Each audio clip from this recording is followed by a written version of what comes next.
Olá, estudantes do 7º ano. Neste vídeo vamos falar sobre o uso dos porquês. Vocês já devem ter se perguntado em algum momento quando que eu devo utilizar o porquê separado e sem acento circunflexo, separado e com acento circunflexo, tudo junto, sem acento, tudo junto, com acento circunflexo. Em que momento que eu uso cada um deles? Você já parou para pensar? Provavelmente já deve ter até feito exercícios sobre o uso dos porquês. Então, nós vamos conversar um pouquinho mais e trazer mais exemplos para que vocês, de fato, se apropriem do uso correto, dos porquês dentro de uma determinada frase, dentro de um determinado enunciado. Então, vamos ver aqui quais são os objetivos? Observem que os nossos objetivos consistem em ler e interpretar uma resenha sobre uma lenda africana. Então, a gente vai conhecer o que é uma resenha, de uma forma breve, para poder reconhecer o efeito de sentido decorrente da escolha de uma determinada palavra ou expressão. E vamos estudar um pouquinho da nossa gramática aqui também, Então vejam, nós temos aqui nesse momento 4 modelos de porquês, conforme eu falei já, Temos separado, sem acento, com acento, tudo junto, sem acento e com acento. Você se identifica com o personagem da imagem acima? Por quê? Fica aqui o trocadilho. Em algum momento você já se perguntou por que tem tantos porquês e em qual contexto eu utilizo e qual deles eu utilizo, Então, fica aqui uma pergunta para a gente engajar vocês com a reflexão da nossa proposta dessa aula.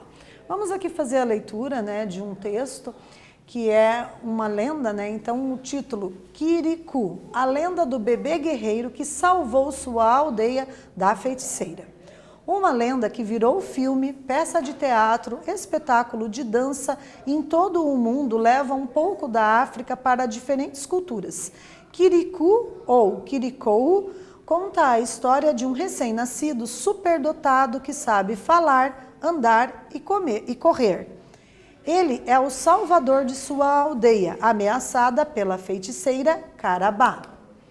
Ainda no ventre da mãe, Kirikou ordena o seu nascimento e sua mãe diz que, se ele pode pedir para nascer, é porque tem capacidade para realizar isso sozinho. Em resposta, o menino nasce, corta seu próprio cordão umbilical e diz: "Meu nome é Kirikou". Diferentemente de muitas histórias de guerreiros africanos, Kirikou não é forte, não anda armado, não comanda um exército. A sua coragem é acompanhada de doçura, paz, tranquilidade. Ele não usa roupas enquanto a sua oponente Karabá é banhada de joias, malícia e poder. Vamos então para a primeira atividade. Diferentemente de muitas histórias de guerreiros africanos, Kirikou não é forte, não anda armado, não comanda um exército. A sua coragem é acompanhada de doçura, paz, tranquilidade. Ele não usa roupas enquanto a sua oponente, Karabá, é banhada de joias, malícia e poder.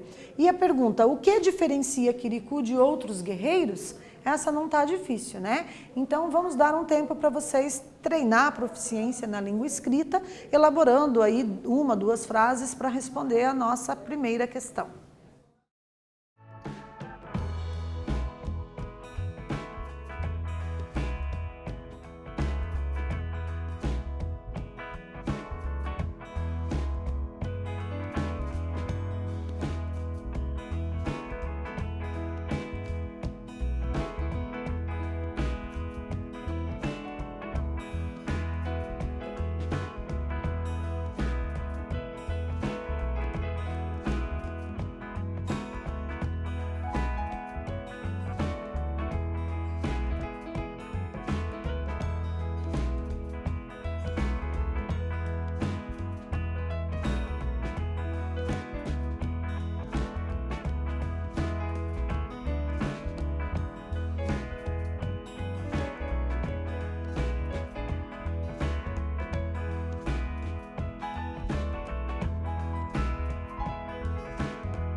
Retornando, vamos ver como ficou a nossa sugestão de resposta. Consiste em afirmar o seguinte: Kirikou se diferencia dos outros guerreiros porque não é forte, não anda armado e não comanda exércitos.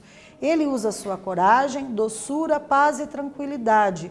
Eu vou pedir para vocês agora prestarem atenção do uso do porquê na primeira frase da nossa resposta.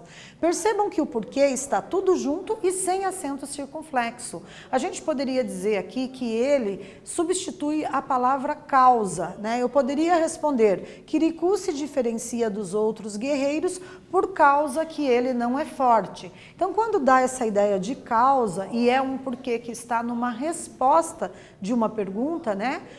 Aí nós temos esse porquê, tudo junto e sem o acento circunflexo. Continuando agora, para a segunda atividade, nós temos mais um fragmento da lenda, né? Então aqui, uma lenda que virou filme, peça de teatro, espetáculo de dança em todo o mundo, leva um pouco da África para diferentes culturas. Kirikou ou Kirikou conta a história de um recém-nascido superdotado que sabe falar, andar e correr. Opa, nós não temos exatamente a lenda aqui, mas nós temos uma resenha, ou seja, alguém que fez comentários, né, com algumas críticas, e nesse caso a gente tem aqui críticas positivas a respeito dessa lenda. De que forma que eu sei que esse texto aqui é uma resenha? Observem aqui no início do texto, que nós temos aqui uma reflexão sobre o que aconteceu com a lenda. E aí o que o autor diz, o resenhista ou resenhador diz? Ele nos diz assim: uma lenda que virou filme, peça de teatro, espetáculo de dança em todo o mundo, leva um pouco da África para diferentes culturas. Ele está fazendo meio que uma propaganda dessa lenda, né? E dizendo que essa lenda foi tão boa, né? Trouxe tanto ensinamento moral, ético, que ela foi transformada em outros produtos culturais. Quais são os outros produtos culturais construídos a partir da lenda? Filme, peça de teatro e espetáculo de dança. Então temos aqui a presença, né, de uma resenha pelas características que nós estamos comentando aqui. Então vejam, a atividade pede para vocês o seguinte: segundo o texto, de que forma a lenda Kirikou ficou conhecida? Então tá bem fácil de localizar a resposta. Mais um tempo e mais uma oportunidade de melhorar a escrita, elaborando a resposta para a nossa segunda atividade.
Vamos verificar então como ficou, pessoal, a nossa sugestão? Então vejam, a lenda Kirikou ficou conhecida em todo o mundo porque virou filme, peça de teatro e espetáculo de dança. Então, de um texto literário, né, a partir de uma lenda, a gente teve aqui a adaptação para outros tipos de linguagens utilizadas em outros produtos culturais, tais quais nós mencionamos aqui, né? Então acabou virando filme, peça de teatro e espetáculo de dança, que são produtos culturais diferentes do texto literário, mas que quando a linguagem é adaptada, a gente consegue fazer essa transformação, né, fazendo essa adaptação da escrita para outros gêneros discursivos e transformando em outros produtos culturais. Certo? Agora vamos retomar um pouquinho do uso dos porquês, né? Vejam aqui nesse slide, a gente tem a presença de um porquê escrito tudo junto e sem um acento circunflexo, né? Para que serve? Então ele introduz orações nas quais se explica algo, né? Então traz explicações de alguma coisa. Exemplo, ainda no ventre da mãe, Kirikou ordena o seu nascimento e sua mãe diz que, se ele pode pedir para nascer, é porque tem capacidade para realizar isso sozinho. Então, esse porquê indica causa, né? Então, a causa pela qual nós podemos considerar que é por causa que tem capacidade para realizar isso sozinho. Então, quando esse porquê aparece tudo junto assim, ele traz uma explicação. Temos também o porquê separado e sem acento circunflexo. Quando que a gente usa? Então, separado sem acento circunflexo corresponde a pelo qual ou pela qual, pelos quais ou pelas quais e por qual razão ou por qual motivo. Então, nós podemos ter, tanto no início de uma frase interrogativa, né, quando eu pergunto por que vocês estão assistindo a essas videoaulas, vocês têm esse porquê no início de uma pergunta. Então, ele é separado e sem o acento circunflexo. Alguém pode responder, estamos assistindo porque precisamos aprender. Opa, esse porquê no meio da resposta indica causa. Então, ele será tudo junto e sem acento circunflexo, né? Só que o porquê é separado quando vier no início de uma pergunta, né? Então, nós temos aqui o exemplo, porquê, ou por qual motivo, ou por qual razão, Kirikou pôde nascer sozinho? É uma pergunta, o porquê separado e sem acento circunflexo. E na resposta nós temos aqui também uma possibilidade de pensar, não sei o motivo pelo qual, né? Então o motivo por que Kirikou pôde nascer sozinho. Então se eu tenho a palavra motivo ou a palavra razão antes do porquê, aí esse porquê também será separado e sem o acento circunflexo. Como é que eu faço esse cálculo, pessoal? Eu tenho que pensar se eu consigo substituir esse porquê por pelo qual ou pela qual, né? Então, se eu pergunto para vocês, por que estão assistindo as videoaulas? Opa, porquê? Início de frase, separado, sem acento circunflexo. Alguém diz, professora, o motivo por que estamos assistindo as videoaulas é que optamos pela atividade remota, por exemplo. Opa, eu coloquei o motivo por quê. Eu poderia substituir porquê pelo qual. O motivo pelo qual estamos assistindo às aulas remotas é porque optamos pelas atividades remotas, pelo ensino online, não presencial, enfim, né? Então, quando eu tenho o motivo pelo qual, eu digo o motivo por quê separado e sem acento circunflexo, no caso de eu optar por utilizar a palavra porquê. Poderia ter também a razão, né? A razão por que estamos assistindo as videoaulas, ou seja, a razão pela qual estamos assistindo as videoaulas. Então, quando temos motivo ou razão expresso na frase, esse porquê será separado e sem o acento circunflexo. Então, vamos para a nossa terceira atividade para ver se vocês estão se apropriando desses conceitos. Indique a expressão adequada para cada uma das frases. Letra A. Kirikou é um bom menino porque não usa armas. Qual dos porquês vocês acham que é o correto, né? Na segunda frase, essa lenda representa um povo? Qual dos porquês vocês acham que vai nessa lacuna? Então, um tempo para essa atividade.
Voltando então, pessoal, observem aqui que quem respondeu, né, que na letra A, na primeira frase, nós utilizaríamos o porquê tudo junto e sem acento circunflexo, acertou, né? Quiricu é um bom menino porque não usa armas. Esse porquê tudo junto, sem acento circunflexo, né? No que seria o correspondente à nossa letra B, né? Seria, essa lenda representa um povo? Que tipo de porquê que eu uso aqui? Então vejam, eu uso o primeiro porquê, né? Separado e sem acento circunflexo, né? Com letra maiúscula porque é início de frase, né? Então temos aqui um porquê que indica o início de uma pergunta, de uma frase interrogativa, né? Então, parabéns para quem conseguiu perceber aí não somente o uso dos porquês, né, mas a mensagem que está subentendida nessas frases. Continuando então, né, temos aqui o porquê separado e com acento circunflexo. Quando que a gente usa esse porquê, pessoal? Observem, também corresponde a por qual motivo, por qual razão. Porém, aparece no final da frase, memorizem. No final da frase eu vou usar o porquê separado e com acento circunflexo. Antes de um ponto final, interrogativo ou de exclamação. Então, esse porquê, além de estar no final da frase, ele vem antes de um ponto, né? Esse ponto pode ser um ponto final interrogativo, uma interrogação ou uma exclamação. Nesse caso, deverá ser acentuado. Observem o exemplo aqui. Quiricu pôde nascer sozinho? Por quê? Final de frase interrogativa, o porquê é separado e com acento circunflexo. Quiricu pôde nascer sozinho e ninguém sabe por quê, por qual motivo. Opa, mas está no final da frase, porque eu fiz um ponto final logo na sequência após o porquê. Então, também vou fazer separado e com acento circunflexo, certo? E quando que a gente vai usar o porquê junto? Tudo junto e com acento circunflexo. Observem, a palavra porquê é um substantivo, pois é precedida por um determinante que pode ser um artigo, um numeral e etc. Então vejam aqui, ó, o porquê de Quiricu nascer sozinho é salvar sua aldeia da feiticeira Carabá. Opa, eu tenho o que antecede a palavra porquê, né? Eu poderia ter um dos porquês, teríamos aí um determinante. Então, quando temos um determinante, nós fazemos o porquê tudo junto e com acento circunflexo, certo? Então, nessa aula, nós tivemos a oportunidade de ler uma resenha de uma lenda africana, reconhecer o efeito de sentido decorrente da escolha de determinada palavra ou expressão e compreender o uso dos porquês. Espero que vocês tenham gostado e até breve.